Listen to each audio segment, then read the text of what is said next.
నమస్తే, welcome to TV 15 news. ముందుగా headlines.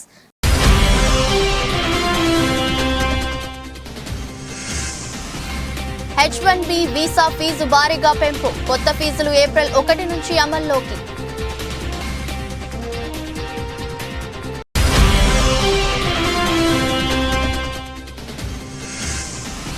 ఏపీకి ప్రత్యేక హోదా కోసం ఢిల్లీలో షర్మిల ధర్నా. పలు పార్టీల అధినేతలతో వరుస భేటీలు.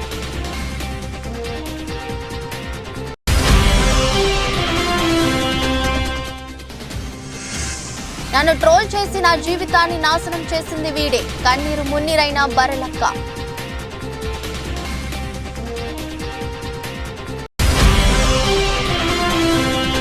ప్రజాభవన్ ఎదుట ఆటోను తగులుపెట్టుకున్న డ్రైవర్. మహిళలకు ఉచిత బస్సు ప్రయాణంతో ఉపాధి కోల్పోయామని గగ్గోలు పెడుతున్న ఆటో డ్రైవర్లు.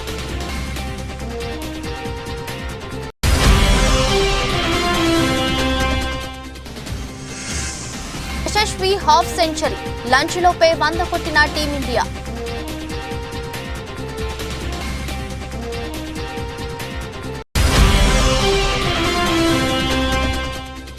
విశ్వంభరలో చిరంజీవి ఆట మొదలైంది. పోస్టర్ ని ఆవిష్కరించిన చిత్ర యూనిట్.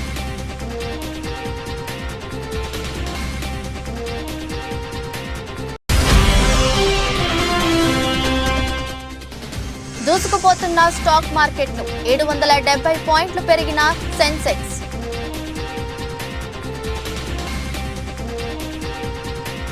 ఉద్యోగాలు, వ్యాపారాల కోసం అమెరికాకు వెళ్లాలని భావిస్తున్న వారికి ఆ దేశం పెద్ద షాక్ ఇచ్చింది.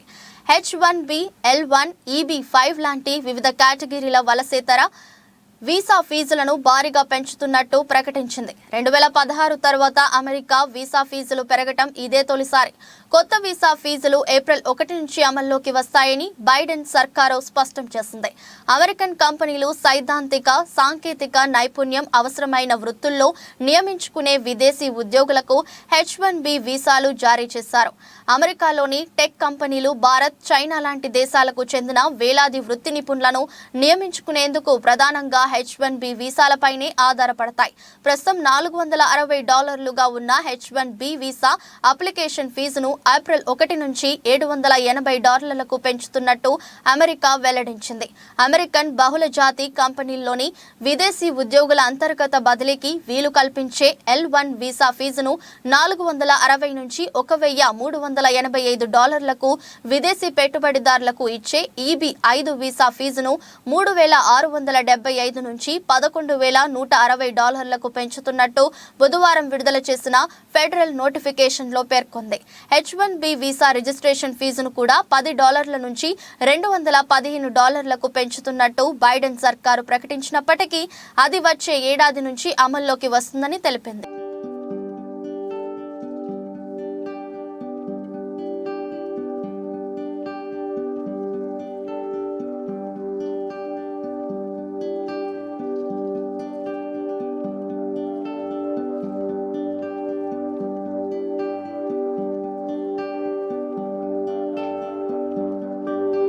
ఏపీ కాంగ్రెస్ అధ్యక్షురాలు వైఎస్ షర్మిల దూకుడు పెంచారు. ఏపీలో పార్టీ పగ్గాలు చేపట్టిన నాటి నుంచి పార్టీ శ్రేణుల్లో నూతనోత్సాహాన్ని నింపేందుకు షర్మిల ప్రయత్నిస్తున్నారు.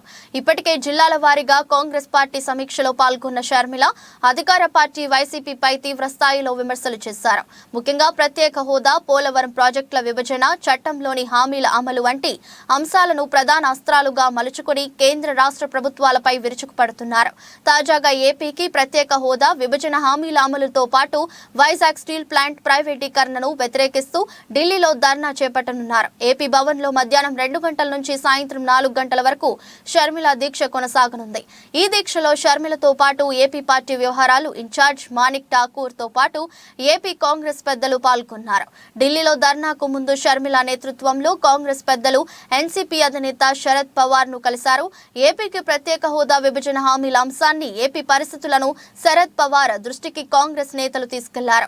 పార్లమెంట్లో ఏపీకి ప్రత్యేక హోదా విభజన చట్టం హామీల అమలుపై ఎన్సీపీ తరపున పార్లమెంట్లో లేవనెత్తాలని శరద్ పవార్ ను షర్మిల కోరారు. అనంతరం డీఎంకే ఎంపీ తిరుచి శివను షర్మిల, ఏపీ కాంగ్రెస్ నేతలు కలిశారు. ఏపీకి ప్రత్యేక హోదా విభజన హామీల అమలు కోసం పార్లమెంట్లో డీఎంకే మద్దతును కాంగ్రెస్ నేతలు కోరారు. సోమవారం పార్లమెంట్లో ప్రత్యేక హోదా విభజన హామీల అమలు అంశాన్ని లేవనెత్తుతున్నానని తిరుచి శివ హామీ ఇచ్చినట్లు కాంగ్రెస్ నేతలు తెలిపారు. సిపిఎం ప్రధాన కార్యదర్శి సీతారాం ఏచూరిలను ఏపీ కాంగ్రెస్ నేతలు కలవనున్నారు. ఇవాళ చేపట్టనున్న ధర్నాకు మద్దతు కోరనున్నారు. మరోవైపు ధర్నా అనంతరం ఏఐసీసీ చీఫ్ ఖర్గేతో పాటు మరికొందరు జాతీయ నేతలను షర్మిలతో పాటు ఏపీ కాంగ్రెస్ నేతలు కలవనున్నారు.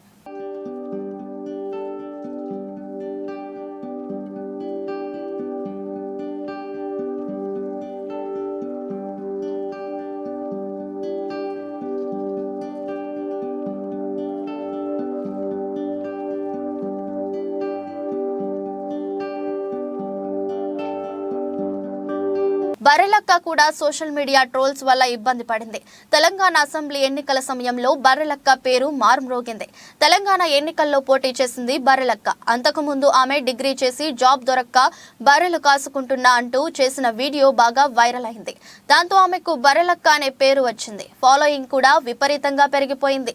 సోషల్ మీడియా వల్ల ఎంత లాభం ఉందో అంతకు మించిన నష్టం కూడా ఉంది. చాలా మంది సోషల్ మీడియా ద్వారా ఫేమస్ అయ్యారు. సినిమాల్లో ఛాన్స్లు అందుకున్నారు. భారీ ఫ్యాన్స్ ఫాలోయింగ్ ను కూడా సొంతం చేసుకున్నారు. అయితే మరికొంతమంది మాత్రం పరువు పోగొట్టుకున్నారు. చాలా మంది ట్రోల్స్ కు గురయ్యారు. అయితే ఇప్పుడు బర్రెలక్క కూడా సోషల్ మీడియా ట్రోల్స్ వల్ల ఇబ్బంది పడింది. తెలంగాణ అసెంబ్లీ ఎన్నికల సమయంలో బర్రెలక్క పేరు మారుమ్రోగింది. తెలంగాణ ఎన్నికల్లో పోటీ చేసింది బర్రెలక్క. అంతకుముందు ఆమె డిగ్రీ చేసి జాబ్ దొరక్క బర్రెలు కాసుకుంటున్నా అంటూ చేసిన వీడియో బాగా వైరల్ అయ్యింది. దాంతో ఆమెకు బర్రెలక్క అనే పేరు వచ్చింది. ఫాలోయింగ్ కూడా విపరీతంగా పెరిగిపోయింది. దాంతో రాజకీయాల వైపు అడుగులేసింది. బర్రెలక్కకు కేవలం 5,000 ఓట్లు మాత్రమే పడ్డాయి. చాలా మంది ఎన్నికల సమయంలో బర్రెలక్కకు మద్దతు ఇచ్చారు. అయితే ఆమెపై ఎంత సింపతి వచ్చిందో ట్రోల్స్ కూడా అంతే వచ్చాయి. చాలా మంది సోషల్ మీడియాలో బర్రెలక్కను రకరకాలుగా ట్రోల్స్ చేశారు. అసభ్యకరమైన థంబ్నెయిల్స్ పెట్టి సోషల్ మీడియాలో వ్యూస్ కోసం దిగజారిపోయారు.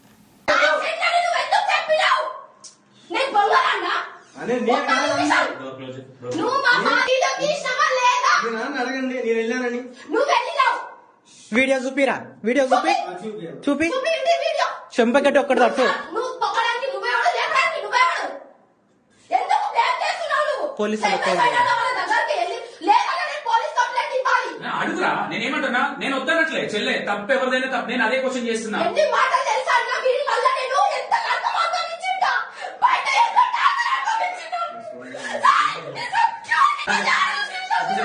వీడియో చూపిరా. ఒక్క నిమిషం.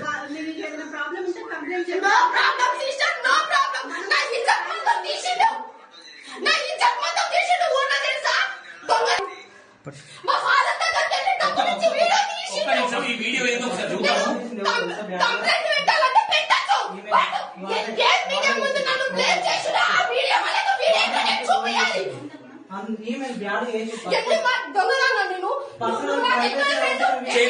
చేయండి.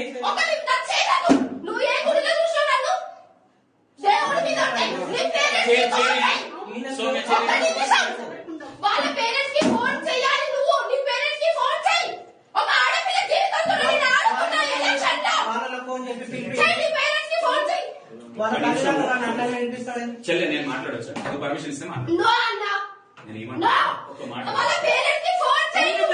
నేను వద్దట్లేదు. ఒక ఆడపిల్లకి అన్యాయం జరిగితే 100% నేను కూడా మహిళలకు ఉచిత బస్సు ప్రయాణంతో ఉపాధి కోల్పోయామని ఆటో డ్రైవర్లు గగ్గోలు పెడుతున్నా కాంగ్రెస్ ప్రభుత్వం నుంచి స్పందన రావడం లేదు. తమ బతుకులు రోడ్డున పడ్డాయని తమను ఆదుకోవాలని కోరినప్పటికీ స్పందన లేకపోవడంతో రాష్ట్ర వ్యాప్తంగా ఆటో డ్రైవర్లు ఆందోళనలు ఉధృతం చేస్తున్నారు. ఈ క్రమంలోనే ప్రభుత్వ తీరుతో కడుపు తరుక్కుపోయిన ఓ ఆటో డ్రైవర్ తీవ్ర నిర్ణయం తీసుకున్నాడు. తన బతుకు బండిని నడిపించే ఆటోకు నిప్పు పెట్టుకున్నాడు. గురువారం సాయంత్రం ప్రజాభవన్ వద్దకు వచ్చిన ఓ ఆటో డ్రైవర్ తన ఆటోను తగులబెట్టాడు. అక్కడే ఆందోళన చేపట్టాడు. ఇది గమనించిన పోలీసులు వెంటనే ఆటో డ్రైవర్ ను అదుపులోకి తీసుకున్నారు. ఆటోకు అంటుకున్న మంటలను ఆర్పే ప్రయత్నం చేశారు. దీనికి సంబంధించిన వీడియో ఇప్పుడు సోషల్ మీడియాలో వైరల్ గా మారింది. సదరు ఆటో డ్రైవర్ ను మహబూబ్ నగర్ కు చెందిన దేవ్లా పోలీసులు గుర్తించారు. మహిళలకు ఉచిత బస్సు ప్రయాణం కారణంగా కిరాయిలు దొరక్కపోవడంతో ఆర్థిక ఇబ్బందులు ఎదుర్కొంటున్నానని, అందుకే నిరసనగా తన ఆటోను తగలబెట్టినట్టుగా దేవ్లా వెల్లడించారు.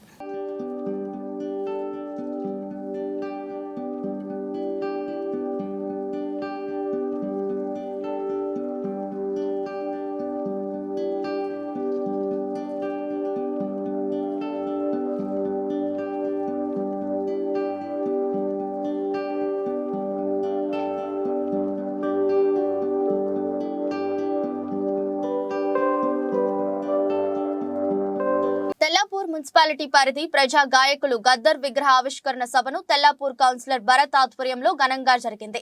కార్యక్రమానికి ముఖ్య అతిథులుగా రాష్ట్ర ఉప ముఖ్యమంత్రి మల్లు బట్టి విక్రమార్క మరియు టూరిజం శాఖ మంత్రి జూపల్లి కృష్ణారావు, మాజీ ఎంపీ మధు యాష్కి గౌడ్, గద్దర్ కుమారుడు సూర్యం కుమార్తె వెన్నెల, బీఎస్పీ రాష్ట్ర అధ్యక్షులు ఆర్ఎస్ ప్రవీణ్ కుమార్ విచ్చేసి గద్దర్ విగ్రహాన్ని ఆవిష్కరించారు.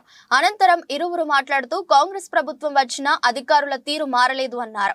అధికారుల చిట్టా మెల్లమెల్లగా భయపడుతుంటుందని, విచారణ జరిపి అందరిపై చర్యలు త్వరలోనే తీసుకుంటామని తెలిపారు. పట్టాలు ఇవ్వండి. ఒకటే సర్వే నెంబర్ లో ఆధిపత్య వర్గాలకేమో రెగ్యులర్ పట్టాలుంటాయి, పేద వర్గాలకు లావుని పట్టాలుంటాయి. ఇది వాస్తవం.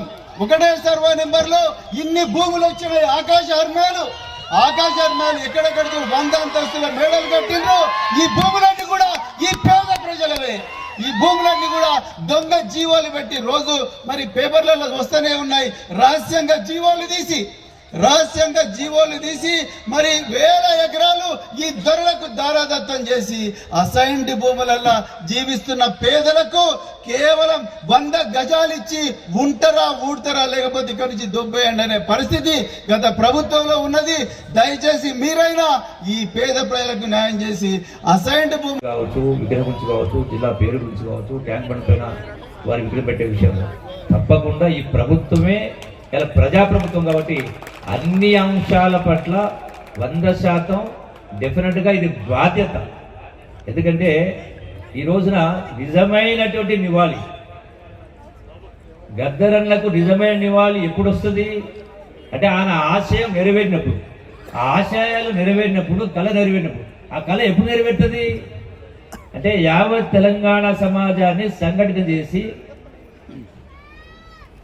అందరి సమస్యల పరిష్కారం కోసం, సమాజ స్థాపన కోసం విలువలు కావచ్చు, ఈనాడు సామాజిక రుగ్మతలు కావచ్చు, ఇవన్నీ కూడా పోవాలంటే ఆయన నాతో పాటు ఆదిలాబాద్ నుంచి ఖమ్మం వరకు వారి వయసు ఆరోగ్యం సహకరించకపోయినప్పటికి కూడా ఎండల్ని లెక్క చేయకుండా మిట్ట మధ్యాహ్నం కూడా నడుచుకుంటూ పాట పాడుకుంటూ నడుస్తూ వచ్చేవారు. గసబెట్టుకుంటూ నడుస్తూ ఉంటే నేనే చెప్పేవాడు, అన్న ఎందుకు నడుస్తావు, ఈ రాష్ట్రంలో ఉన్నటువంటి ప్రజల కోసం నేను నడవాలి,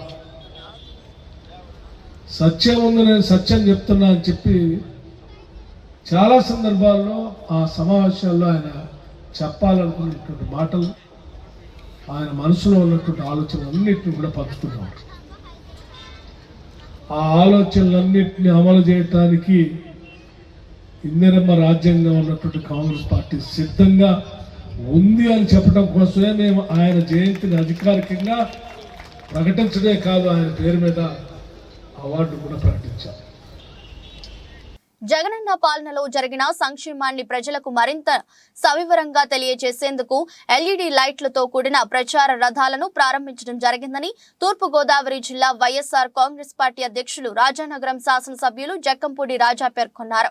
రానున్న సార్వత్రిక ఎన్నికల సమయాత్తంలో భాగంగా రాజానగరం నియోజకవర్గానికి సంబంధించిన ప్రచారాలను రాజమహేంద్రవరం ఆంజనేయ స్వామి ఆలయంలో ప్రత్యేక పూజలు చేయించిన అనంతరం ఎమ్మెల్యే రాజా కొబ్బరికాయ కొట్టి ఎల్ఈడీ వెహికల్స్ ను ప్రారంభించారు. ఈ సందర్భంగా ఎమ్మెల్యే జక్కంపూడి రాజా మాట్లాడుతూ గడిచిన 4.5 సంవత్సరాల కాలంలో రాజానగరం నియోజకవర్గంలో జరిగిన అభివృద్ధిని, సంక్షేమాన్ని ప్రజలకు తెలియజేయాలని ఉద్దేశంతోనే ఎల్ఈడీ లైట్లతో కూడిన ప్రచార రథాలను వివిధ గ్రామాలలో తిరిగే విధంగా పలు జంక్షన్లలో వీడియోలను ప్రసారం చేయడం జరుగుతుందని తెలిపారు.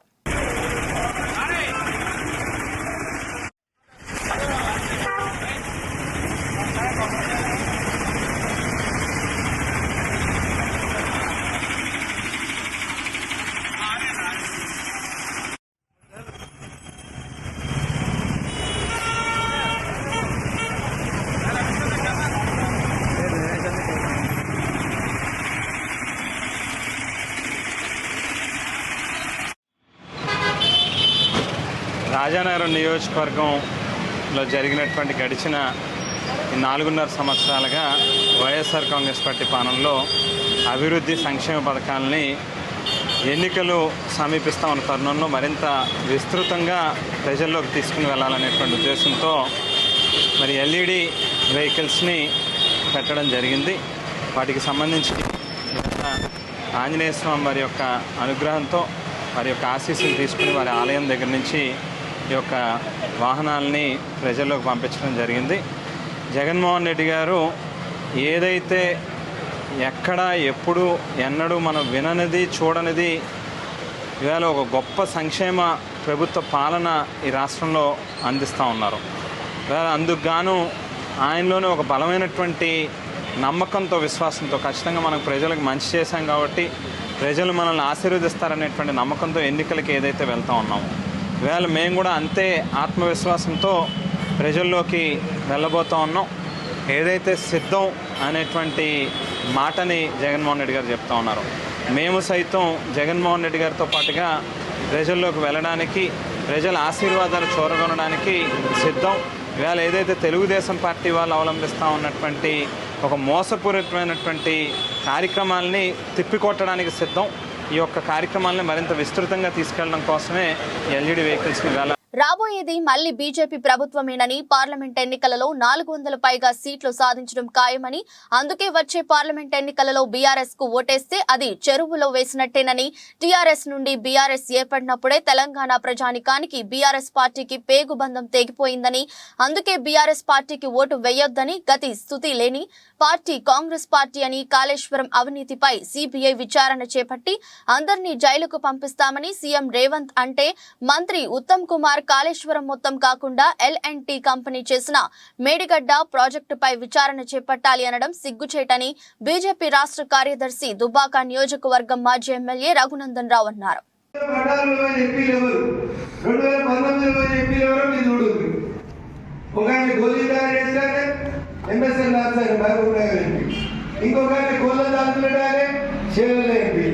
ఇంకొక భూములలో గీతలు తీసుకొని అమ్ముకునేటోడు నల్గొండలో పోటీ చేసి ఓడిపోయాడు. ఇంకొక బస్సులు పెట్టుకొని క్లీనర్ పని చేసేవాడు మెదక్కి పోయాడు. ఇట్లా ఒక్కొక్కడు ఒక్కొక్క వ్యాపారం పెంచుకున్నాడు తప్ప దీనికి 10 ఉంటే 20 బస్సులు చేస్తున్నాడు. వారికి 10 పోటీలు ఉంటే 20 పోటీలు అయినాయి. 3 MSL ల్యాబ్లు ఉంటే 10 MSL ల్యాబ్లు అయినాయి తప్ప మీరు ఎన్నడూ ప్రజల కోసం పార్లమెంట్ లో మాట్లాడలేదు. మాట్లాడిరా మరి కదండి దొంగలు వస్తావా? రేపు ఏమైనా బీఆర్ఎస్ మంచి వాళ్ళకి ఇస్తారా? మళ్ళీ అమ్ముకుంటారా? ఇదిగే పేపర్లలో ఆయన పేరు వస్తుంది, కాలుమోకిన పేరు. కలెక్టర్ నుండి కాలుమోకిన పేరు వస్తుంది. ఎందుకు ఇద్దరు ఆయనకు? కాలుమోకినందుకు కాదు, రింగ్ రోడ్డు వంకలు తిప్పినందుకు, రింగ్ రోడ్డు బంగాలు కట్టినందుకు, కలెక్టర్ గా ₹1,00,000 జీతాన్ని ₹1,00,000 కోట్ల ఆస్తులు పెంచుకున్నందుకు వాళ్ళ దగ్గర 100 కోట్లు తీసుకొని అమ్ముకుంటుంది. వాడతాడు అరటి దగ్గరికి, వాడతాడు అన్ని దగ్గరికి. పొరపాటుకి అయితే పని చేస్తాడా? సో బీఆర్ఎస్ ఓటైతే చిన్నశంకరపేట చెరువులు వేసినట్టు, ఏడేసినట్టు చెరువులు వేసినట్టు అంటే 2 ముగ్గురికి అయితే ఈడు మిగుతాడు, ఆడికి వచ్చాక మనోడు కనబడలేదు. సో అందుకని బీఆర్ఎస్ అయినప్పుడే తెలంగాణ ప్రజలతోటి చంద్రశేఖరరావుకి తెలంగాణ ప్రజలకి మధ్యన పేగు బంధం తెగిపోయింది. ఏం బంధం తెగిపోయింది? దాన్ని కడుపులకి మనం బయటకు వచ్చినాక పేగు బంధం అని చెప్తారు. ఆ బంధం ఇలా తెలంగాణ ప్రజలకి చంద్రశేఖరరావు ప్రజలు తెగిపోయింది. అందుకని బీఆర్ఎస్ కోటేస్తే ఏడేసినట్టు. తెదేపా నాయకుడు గన్నవరం పిఎసిఎస్ మాజీ అధ్యక్షుడు కాసరనేని రంగబాబుపై దాడి కేసులో నిందితుడు అరెస్ట్ చేశారు.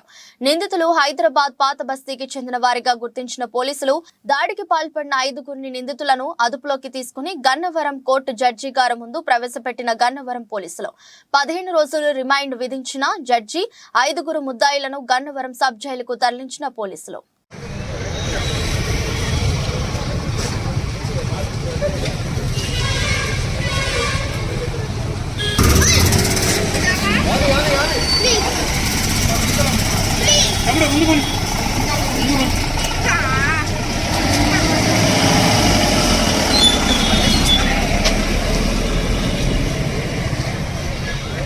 గూడూరు పరిసర ప్రాంతాలలో అనధికారికంగా వివిధ వాహనాల్లో తరలిస్తున్న 5,12,91,000 నగదును సీజ్ చేసిన పోలీసులు చిల్లకూరు జాతీయ రహదారిపై గూడూరు పట్టణం మరియు గూడూరు రూరల్ ప్రాంతాల్లో జరిపిన తనిఖీల్లో సరైన పత్రాలు లేని నగదును సీజ్ చేసిన పోలీసులు విజయవాడ నుండి చెన్నై వైపు తరలిస్తుండగా అదుపులోకి తీసుకున్న పోలీసులు మీడియా సమావేశంలో వివరాలు వెల్లడించిన డీఎస్పీ సూర్యనారాయణ రెడ్డి.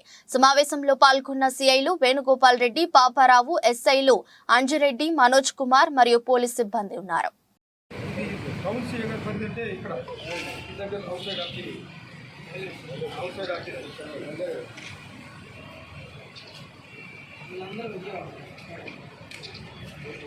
విజయవాడలో ఒకరెక్కారు, రాజమండ్రి కూడా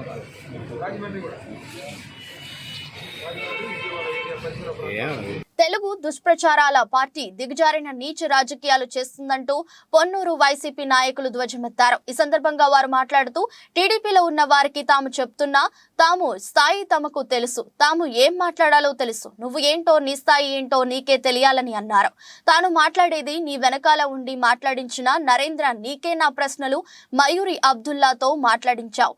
చేతికి అందిన కొడుకు చనిపోతే ఆ బాధ ఎలా ఉంటుందో అందరికీ తెలుసు. ఆయనకి ధైర్యం చెప్పిన సందర్భాలు ఉన్నాయి. ఎమ్మెల్యే మరియు పార్టీ నాయకులు అందరూ కలిసి వారి కొడుకు చనిపోయినప్పుడు పరామర్శించడం జరిగింది. ఆయన స్థాయిలో చేయగలిగిన సాయం వారు చేశారని తెలిపారు. మైనార్టీకి సంబంధించిన వార్డులు అయితేనేమి, మైనార్టీకి సంబంధించిన కాలనీలు అయితేనేమి, మండలాలు అయితేనేమి మేము అభివృద్ధి చేశాం. మీరేం చేశారు అని నేను అడిగిన దానికి మీరు చేస్తే చేశామని చెప్పాలి, లేకపోతే లేదు అని చెప్పాలి. అసలు వాస్తవం పక్కన పెట్టి వ్యక్తిగత దూషణాలకి దిగటం జరిగింది. నువ్వు అహ్మద్ ఖాన్ అనే వ్యక్తి 10 రూపాయల వడ్డీలకు తిప్పుకునే బతుకు నీది. నువ్వా నా గురించి మాట్లాడేది? అందుకే మళ్ళీ చెప్తున్నా, నరేంద్ర అనేవాడికే నేను సమాధానం చెప్తున్నా. కేబుల్ అనేది మాది కాదు, గూండా సాంబశివరావు అనే వ్యక్తి దగ్గర నుంచి మేము లాక్కున్నామని చెప్పావు. అప్పుడు ప్రభుత్వంలో ఉంది ఎవరు? అధికారంలో ఉంది ఎవరు? స్థానిక శాసనసభ్యుడు ఎవడు? నిజంగా మేము గుండా సాంబశివరావు అనే వ్యక్తి దగ్గర లాక్కొని ఉంటే నువ్వు చేతులు గాజులు దొడుకొని కూర్చున్నావా? నీ నియోజకవర్గానికి సంబంధించిన ఒక వ్యక్తికి నాలాంటోడు అన్యాయం చేస్తుంటే, మా నాన్న లాంటి ఆయన అన్యాయం చేస్తుంటే నువ్వేం సాధించావు? గాజులు దొడుకొని కూర్చున్నావని అనుకోవాలి. నువ్వు నిజంగా గాజులు దొడుకొని కూర్చున్నావని చెప్తే మేము లాక్కున్నామో లేకపోతే అది మేము కొనుక్కున్నామో నేను దానికి సమాధానం చెప్తా. హైదరాబాద్ లోని ప్రజాభవన్ ఎదుట ఓ ఆటో డ్రైవర్ తన ఆటోకు నిప్పంటించారు.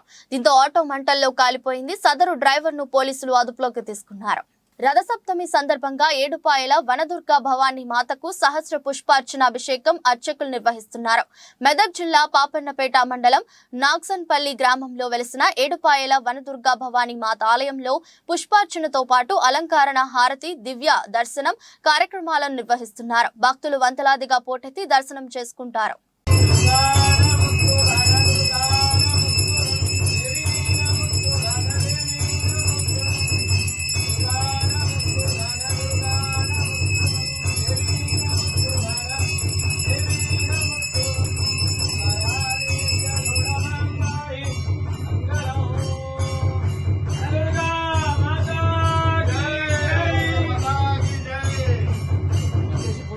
ఉప్పల్ టెస్టులో హాఫ్ సెంచరీతో చెలరేగిన ఓపెనర్ యశస్వి జైస్వాల్ విశాఖపట్నం టెస్టులోనూ అర్ధశతకం సాధించాడు. ఇంగ్లాండ్ యువ స్పిన్నర్ గా యోషోబ్ బషీర్ బౌలింగ్ లో యశస్వి వరుసగా 6 4లు కొట్టి హాఫ్ సెంచరీ పూర్తి చేసుకున్నాడు. యశస్వి 89 బంతుల్లో 6 4లు, 1 సిక్సర్తో వరుసగా రెండో 50 నమోదు చేశాడు. అండర్సన్ బౌలింగ్ లో శ్రేయస్ అయ్యర్ 4తో జట్టు స్కోర్ 100 దాటించాడు. దాంతో టీమిండియా లంచ్ సమయానికి 2 వికెట్ల నష్టానికి 103 రన్స్ కొట్టింది.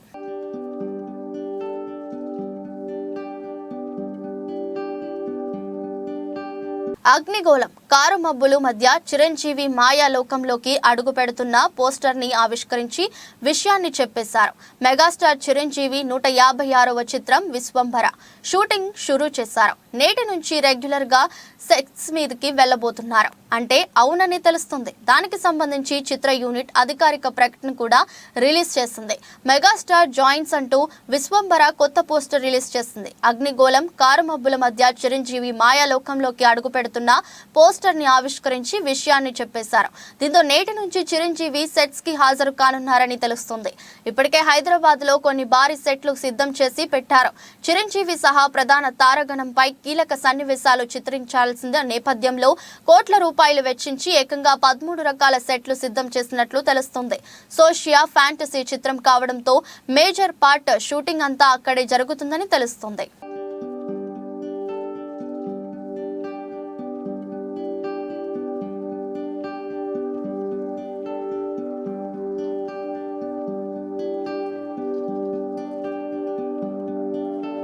నిన్న నష్టాల్లో ముగిసిన దేశీయ స్టాక్ మార్కెట్లు ఈ రోజు దూసుకుపోతున్నాయి. ఈ ఉదయం లాభాల్లో ప్రారంభమైన మార్కెట్లు భారీ లాభాల్లో ట్రేడ్ అవుతున్నాయి. సెన్సెక్స్ 770 పాయింట్ల లాభంతో 72,415 వద్ద కొనసాగుతుంది. నిఫ్టీ 238 పాయింట్ల పెరిగి 21,935 వద్ద కొనసాగుతుంది. అన్ని సూచీలు లాభాల్లోనే ఉన్నాయి. Infra, oil and gas, energy, reality సూచీలు 2% పైగా లాభాల్లో కొనసాగుతున్నాయి. బిఎస్ఈ సెన్సెక్స్ లో మారుతి, టైటాన్, హిందుస్థాన్ యూనిలివర్ మినహా అన్ని స్టాకులు లాభాల్లో ఉన్నాయి. పవర్ గ్రిడ్ కార్పొరేషన్, ఇన్ఫోసిస్ షేర్లు 2% పైగా, tech Mahindra, ICICI bank, TCS, Tata steel కంపెనీల షేర్లు 1.5% పైగా లాభాలను నమోదు చేశాయి. అమెరికా మార్కెట్లు లాభాలతో ముగియడం, ఆసియా పసిఫిక్ ప్రధాన మార్కెట్లు సానుకూలంగా ట్రేడ్ అవుతుండటం మన ఇన్వెస్టర్ల సెంటిమెంట్ ను బలపరిచింది. దీంతో మదుపరులు కొనుగోళ్లకు మెగ్గు చూపుతున్నారు.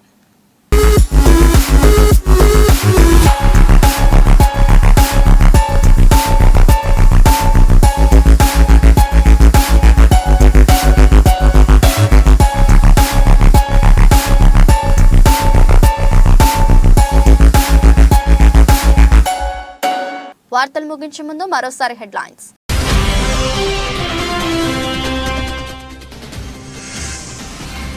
H1B వీసా ఫీజు భారీగా పెంపు, కొత్త ఫీజులు ఏప్రిల్ 1 నుంచి అమల్లోకి.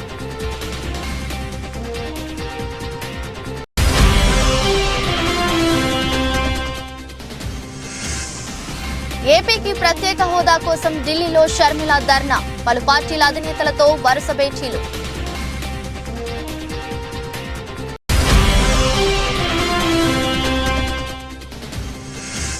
నన్ను ట్రోల్ చేసి నా జీవితాన్ని నాశనం చేసింది వీడే, కన్నీరు మున్నీరైన Barrelakka.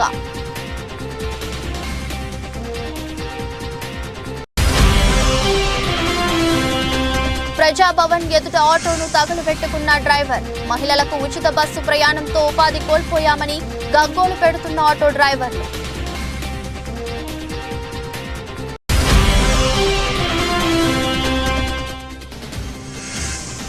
Yashasvi half century, lunch లోపే 100 కొట్టిన టీమిండియా.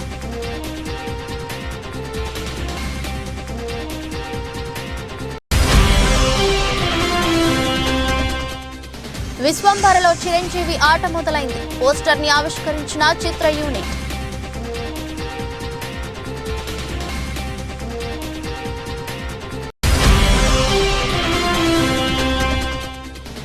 దూసుకుపోతున్న స్టాక్ మార్కెట్లు, 770 పాయింట్లు పెరిగిన సెన్సెక్స్.